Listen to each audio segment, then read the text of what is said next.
I have made 41 Atlantic crossings, in vessels of varying sizes and with crews of varying experience, to weather ranging from glass flat and luminous to conditions I will not describe in detail, because I do not wish to put images in your mind that you will find difficult to remove. I have sailed through 2 hurricanes that were not on any forecast when I left port. I have navigated through nights so dark that there was no horizon, only an undifferentiated black wall where the ocean and the sky had become the same thing. And in 41 crossings and 44 years at sea, fear spoke to me every single time I left harbor. Every time, without exception, not loudly. Fear does not generally shout. It speaks quietly, reasonably, with the specific, measured cadence of someone who has thought everything through and arrived at a sensible conclusion. It sounds like prudence. It sounds like wisdom. It sounds, at its very best, exactly like the most reasonable thing you have ever heard. I am 90 years old, and I want to talk to you about that voice, because fear is the most skilled liar in the world, not because it invents things from nothing. It is not quite that dishonest. Fear is convincing because it uses real information. It takes what is genuinely uncertain, genuinely difficult, genuinely possible to fail at, and it presents those real elements in the most catastrophic possible arrangement with the confidence of a prophet and calls the result a forecast. It is not a forecast. It is a worst-case scenario presented as inevitability, and most people, hearing it, act as if it were the truth. They do not take the crossing. They do not leave the harbor. They stay where the water is calm and known and utterly safe. And they call that prudence, and they call that wisdom. And sometimes they call it responsibility or caution or simply waiting for a better time. But what it is, underneath the names they give it, is fear. Dressed up in borrowed clothes, speaking in a borrowed voice, deciding the direction of their entire life. I want to tell you about a young navigator named Isabelle. Isabelle came to me as a crew member on her first long ocean passage at the age of 26. She was one of the most naturally gifted navigators I had ever taken on, technically flawless, almost instinctively accurate in her readings, the kind of mind that understood the relationship between water and sky and weather the way some people understand music. She was made for this work. But Isabelle had fear. Not the ordinary fear that every good sailor has, the healthy respect for the ocean that keeps you alive. Isabelle had the other kind, the kind that looks exactly like caution, the kind that produces excellent reasons for every hesitation, that speaks in the language of risk assessment and careful analysis. That is almost impossible to disagree with, because the reasons it gives are real reasons. In her first 3 years, Isabelle declined 4 opportunities for the kind of passage that advances a navigator's career, each time with a different reason, each reason entirely defensible. She was not ready. The timing was not right. The vessel was not quite what she had hoped. The conditions were unfavorable. Every reason was technically true. None of them was the real reason. I watched her do this across 3 years, and I said nothing, because it was not yet my place to say it, and because part of me wondered if I was reading the situation wrongly. And then a night came when the question was answered for both of us. We were 3 days out from the Azores on a crossing I had done twice before. Isabelle was on watch. At 2 in the morning the weather changed. Not catastrophically, not immediately dangerous, but significantly. A front we had not expected, moving faster than the forecast had indicated. Isabelle woke me. I came to the bridge. The conditions were hard, but manageable. I had sailed through worse. I assessed the situation, made the necessary adjustments to our course, and told Isabelle, "We hold. We continue." She looked at me for a long time. Then she said, "Are you sure?"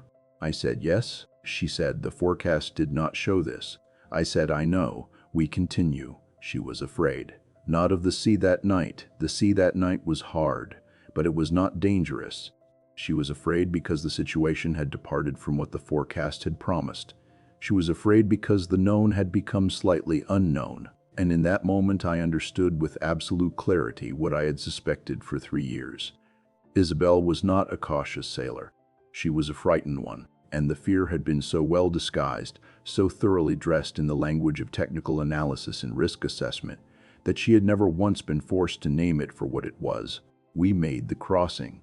The weather passed within 4 hours. When the sun came up over a calm sea, Isabelle stood at the bow and looked at it for a long time. Then she came to me and said, "I have been calling it caution for 12 years. That moment changed the direction of her career entirely. She took the next passage that came to her, and the one after that, and the one after that. Within 5 years, she had her own command. She became one of the finest long passage navigators I ever worked with. Not because the fear went away, but because she had learned, on a night in the North Atlantic, to tell the difference between fear and the truth. Because they feel identical from the inside, but they produce completely different lives on the outside. 3 things from 90 years of living and 44 years at sea. First, name it before it names you. Fear's greatest power is its anonymity. When it calls itself caution or prudence or not being ready or waiting for the right moment, it is nearly invulnerable. You cannot argue with prudence.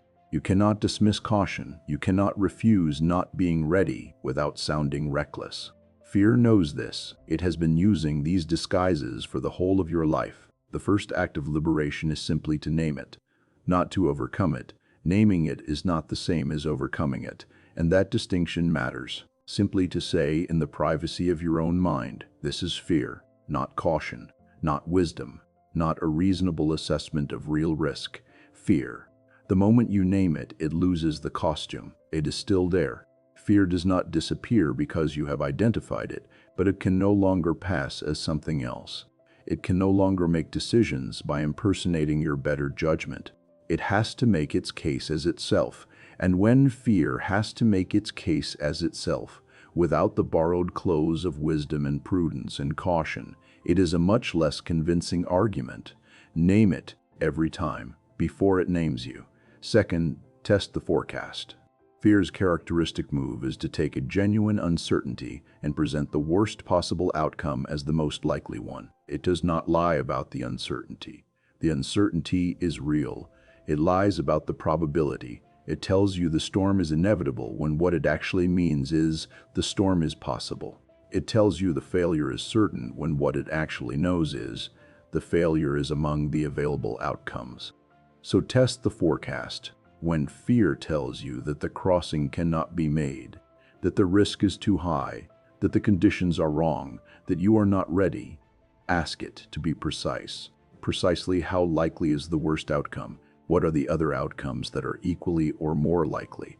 What would actually happen if you made the crossing and the weather turned? What resources do you have that the forecast did not account for? Fear makes its case with the confidence of a prophet. A prophet does not have to justify its predictions. You do not need to grant fear prophetic status. You can interrogate it.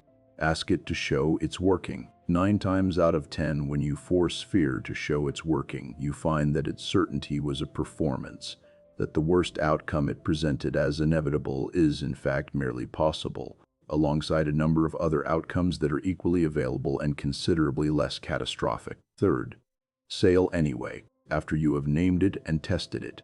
After you have stripped it of its disguise and interrogated its forecast and found that the storm it promised was, in most respects, a construction of its own worst case, there is still a choice to be made, because fear, even unmasked, is still uncomfortable.